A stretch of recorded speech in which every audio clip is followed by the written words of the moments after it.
سود کھانے والے کو اللہ نے اتنی خوفناک دھمکی دی ہے، اب میرے منع کرنے کے بعد بھی جس شخص نے سود لیا کہ تجھے بھی جہنم میں پھینکوں گا کافروں کی طرح اور تو ہمیشہ اس میں جلتا رہے گا، اور چاروں صوبوں میں ہے، سود ہی سود پھیلا ہوا ہے۔ اب اللہ تعالیٰ فرماتا ہے کہ یمحق اللہ الربا ویربی الصدقات، اللہ سود کو مٹاتا ہے، گھٹاتا ہے، اور صدقات کو بڑھاتا ہے۔ پھر اس کے بعد پھر ایک دھمکی ہے کہ ومن عاد فاولئک اصحاب النار ہم فیہا خالدون۔ اب میرے منع کرنے کے بعد بھی جس شخص نے سود لیا وہ جہنمی ہے اور اس میں ہمیشہ رہے گا۔ حالانکہ ایمان والے جتنا بڑا گناہ ہو، شرک نہیں ہے تو ہمیشہ نہیں رہیں گے،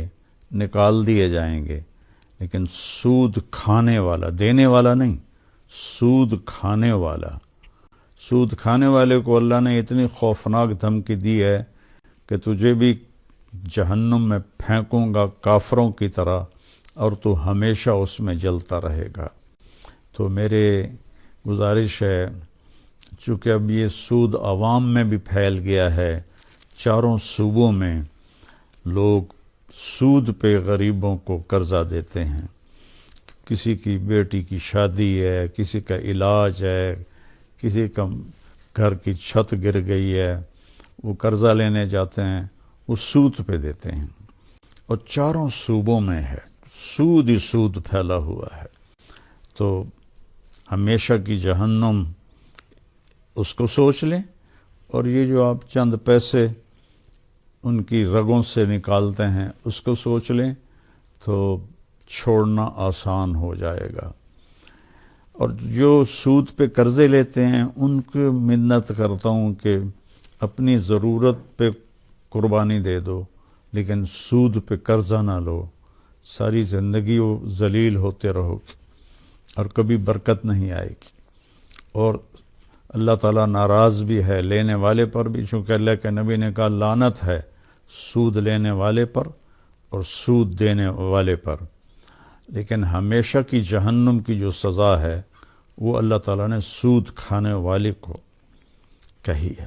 یہ بڑے بڑے جو گروپ ہیں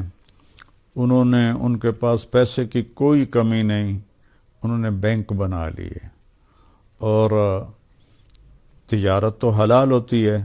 لیکن بینک بنا لیے مزید ہوس میں، اور اپنے سارے مال کو حرام کر دیا سود کے پیسوں کی وجہ سے۔ اللہ کا شکر ہے اب اسلامی بغیر سود کے اسلامی بینکاری ہو رہی ہے۔ جس نے قرضہ لینا ہے وہ اسلامی بینک سے لے لے، اول تو ان سے بھی نہ لے کہ قرضہ ایک مصیبت ہے، لیکن اگر لینا پڑ جائے